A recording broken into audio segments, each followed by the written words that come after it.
Good morning, everyone. We are here today to talk about the topic of hope. Now, the topic of hope is one that we all must adhere to. What is hope? What is the difference between hope and faith and wishful thinking? And then, hope is one of those very basic, needful emotions, feelings, whatever you may call it. But hope is really based on your perception of probability, your history, and whether you're going to have an expectation that will be positive or negative. Now, of course, when we talk about hope, the expectation that we might have must be positive. If we do believe that something is to happen in the future, and most likely it will not work, that is, yes, a type of hope, but it's also a prediction for fallacy. It will most likely show you the complete opposite of what we should be thriving for. I would say that hope is really the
deserve, and I hope for love and respect.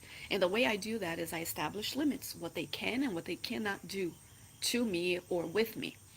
And that is an action that will uh, henceforth have this hope, um, the result to this hope. So, um, why do we lose hope? A lot of times we lose hope because we sit and wait. And Jesus has said, you know, knock, knock at the door, and the door shall be open to you. Seek, and you shall find what you're seeking. So Jesus never promised, and a lot of times Jesus did not go to people to cure them or did not impose his teachings on anyone. He always invited people to come to him. Come with me. Walk. Stand up and do this. Jesus always had an invitation for action. He never ever had an invitation for passive hope. And that's what we have to really pay attention. Do I always hope for things, but I have no action behind it? And am I going to be an optimistic person or a pessimistic person? Because a pessimist is doomed to have pessimistic results. And an optimistic not always has what they want, but they are always looking at the bright side of whatever they get. You see the difference? Not always optimistic people get everything that they are hoping for, because hoping is not certainty, but it's in you are giving yourself to a very high probability that that will help happen, and you are patient, yet you work towards it. But an optimistic will see the results and will say exactly what was doomed to happen happened, even if the results weren't what they truly wanted, but they expected something good to happen. And if it wasn't exactly what they wanted to happen, they will feel good that whatever was best happened. But they're always acting. Optimistic people are not the people that are just sitting down, smiling, hoping for the best. Optimistic people are usually the hardest working people in the world. But they don't seem to be working because they don't make it work. They make it a style, a way of life. They are always active. They are always doing something. They're always putting themselves in different scenarios out of the box. And so life kind of gives back with unexpected things. And usually these things will be seen as good results by the optimistic. Now, a pessimist gives up before he tries. And that's the sad, sad thing if we look at things as they're not going to work. I'm never going to achieve that. Why? Why not you? If we are all children of God, of course God will give the same opportunities to all his children. It may seem that we have completely different opportunities, but if we are spiritists, we will understand that there is a law of cause and effect. There are many lives that we live, and there is no victims in this world. So everything that I have is a consequence of something that I did. But how wonderful is it to know that I can change my actions at any time that I want? How wonderful is it to know that I can change any previous established conceptions of what will happen and start working towards it with a positive look on the outcome? Of course, that if I say, I really don't expect to have a beautiful husband in the future or children. Well, you are already saying to the universe, I don't deserve that. Now, when you say, I don't care what I look like, how um, what people call me, I deserve someone who loves me as I will love this person. You are already building up this hope, this optimism. And then what do you have to do? You have to put yourself out there. You have to use every available tool for you to be a more available person, for people to know that you exist. So part of hope has to do with I am going to expect good things from me, and I am going to do everything that I can within my limits. So that has everything to do with hope. Dalai Lama used to say, keep going, keep doing it. And you know what? I can do this. And I love the way he puts it because we can do this. Those who are considered, there's a Brazilian author. One of the ladies yesterday at mm, the group that I do every Saturday morning in my spiritual center, she forgot to give the altar, but she said something that was amazing. She said that those who are considered crippled are not those who have any limitations on their ability to move or whatever it is. A true cripple is someone who completely does not use what they have towards a charitable action for them or for others. Look how beautiful there it is. Then she goes on and continues. This author says, those who are blind are not those who have no vision in their eyes and their eyesight. Those who are blind are those who refuse to see. Now think about it. How many good things can happen in our lives and we are refusing to look at them? And how many of us are not considered crippled by the definition of an inability to do something because we have a limitation in our body or, whatever it may be? No, we are being crippled by not using what we have. We are being crippled by not using our talents, our words, by not acting. Therefore, our hope diminishes because we believe that we're not capable. And we are all capable.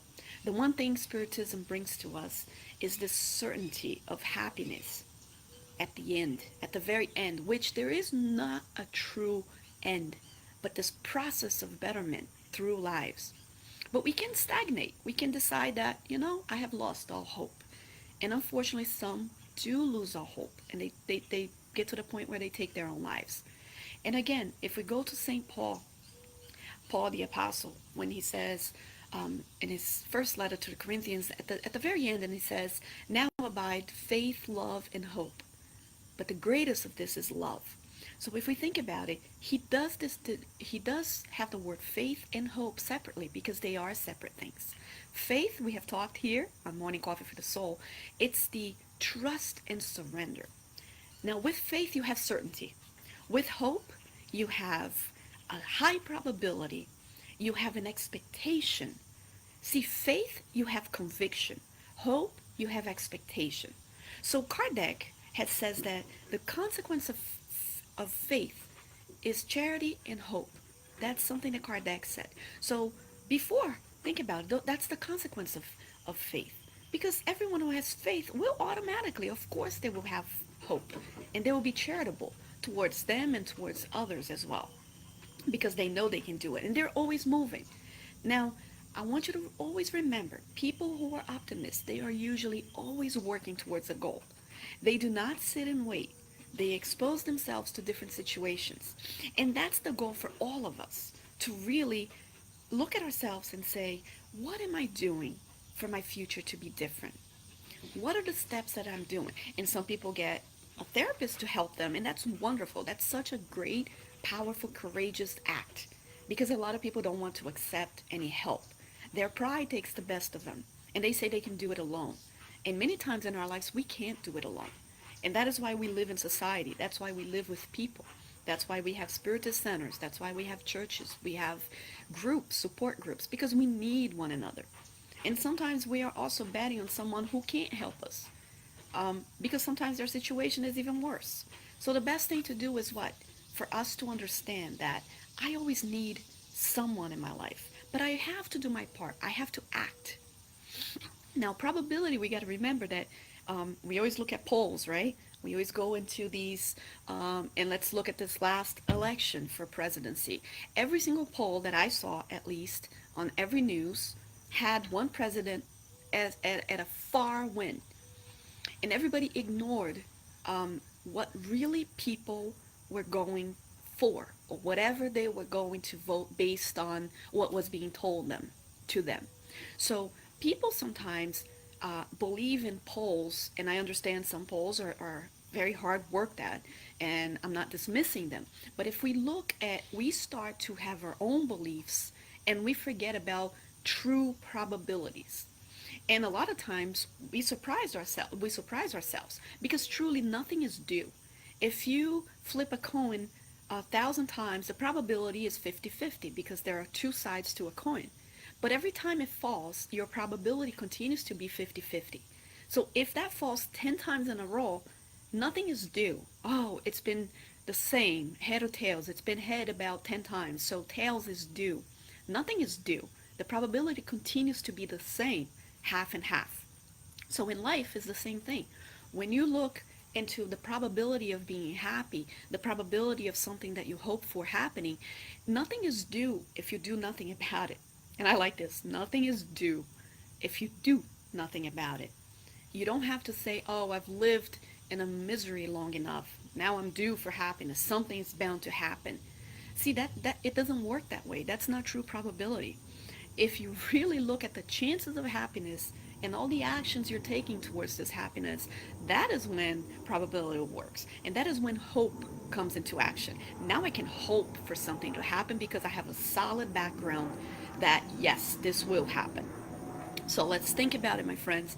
Let's think about not also becoming someone with a fixed thought, with an obsessive thought that something has to happen. I'm hoping for that to happen, and you really have no action towards that. A lot of times we need to know when to just throw in the towel and say, I was hoping that this would happen. I've been doing this action, but you know what? Maybe it's time for me to change my plan. Maybe that's life telling me, there's so many different ways to achieve what you want, and maybe what you want is not good for you.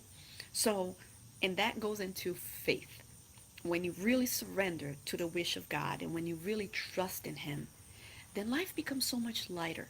We cease to be victims. Now, um, I'm going to leave you with a very beautiful story, yet a very sad story. Dr. Alan Hamilton, he's a Harvard educated, he is a medical doctor, a neuroscientist, neurologist, psychologist. He's done hundreds and hundreds of brain surgery, and he is a teacher at Arizona University. Now, I just attended a lecture by Dr. Hamilton, and he was telling us the story of hope and how, in his own brain surgery business, he has learned so much from his patients. One of the stories he told is about hope. Now, as a medical doctor, he was a man of science, and well, I don't like to say it like that, but let's that's his words. I was a man of science, not a very spiritual person, but he has changed his ways. He finally understood at some point with his patients, with the happenings, that actually there is so much more than just what we can see, what we can touch. And so he has put spirituality in his practice. He understands that science is just a grain of sand and this immense beach. So what he did was he had this patient, and this patient was very young, and he had this brain tumor. Came to Dr. Alan Hamilton, and the patient said to him, the patient was a fly fisherman. He used to fly fish, and he loved that. So he came to him and he said, I have he was diagnosed with a brain tumor, and he had an agreement with Dr. Hamilton that if it became a point where the tumor was inoperable, when it had spread everywhere, when there was no hope, and Dr. Hamilton, um, with his medical knowledge, knew that there is no hope, for him to tell him to go fishing. So the patient asked, he said, "Dr. Hamilton, if there's ever a time that there is no more hope, can you please tell me to just go fishing so I understand what's to come?" So Dr. Hamilton agreed, and the first tumor was operable. It was a complete success, and on and on. And throughout a few years, he had 4 brain surgeries, the same patient. And when he was about 23 years old, he got to Dr. Hamilton's office, and he said, "Dr. Hamilton, I think it's back." So he comes in, Dr. Hamilton does his examination, and it comes out as all the results as now the brain tumor was in the cerebellum, and it had already merged to places that Dr. Hamilton could no longer do anything. So Dr. Hamilton sees that. He goes to the patient. "It's time to go fishing." So the patient, of course, he becomes very, very sad. His demeanor changes. He understands there is nothing else. So he goes home, and that night, that very same night, this patient's mother In the middle of the night, he calls Dr. Hamilton, telling him that he has passed away during the night. Now, this was such an awareness moment to Dr. Hamilton because he says that this patient did not die of a brain tumor. He died of hopelessness. That tumor did not cause his death. Dr. Hamilton said that that patient could have lived certainly beyond that day, for a few months, for whatever it is. But that brain tumor would not have killed that patient overnight. What killed him was the loss of hope. And that day, Dr. Hamilton believed, and he decided that he would never give up on hope because he knew there was so much more than what his eyes could go. And that is proof that our loss of hope can also bring the end. Dr. Hamilton also says that there is no such thing as false hope. And that is a beautiful thing because it goes against the very word of hope. So there is no such thing as false hope. And don't allow anybody to tell you to lose all hope. As long as you're acting, there is always this moment. There is always this probability. There is no 100% of anything. No doctor will give you 100% life sentence to anything. There is no 100%. So as long as there is 0.01%, there is some type of hope if you are acting towards that goal.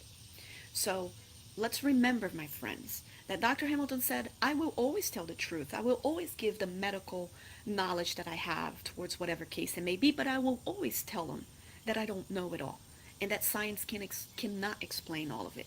And of course, he tells many, many stories.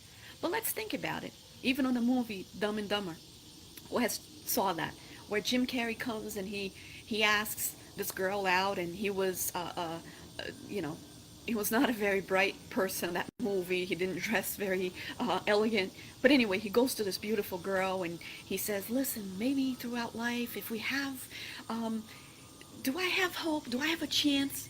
And it's funny because she says, no, no, no, no. And he says, well, 1 in 1,000. And she goes, maybe 1 in 1,000,000. So he makes this face, you know, Jim Carrey, 1 in 1,000,000. And then all of a sudden he's like, yes, that means that I do have a chance. So I wanted to finish with at least something, you know, in a positive note. So here we are, Jim Carrey, 1 in 1,000,000, I have a chance. And he grabbed onto that 1 in 1,000,000 probability. That, my friend, is hope.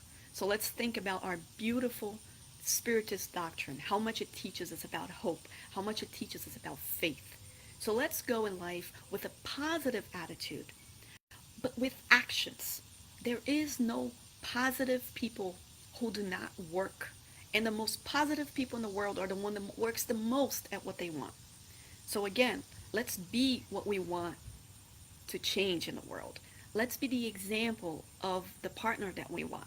We want a partner that loves us, that is outgoing, that will take us somewhere.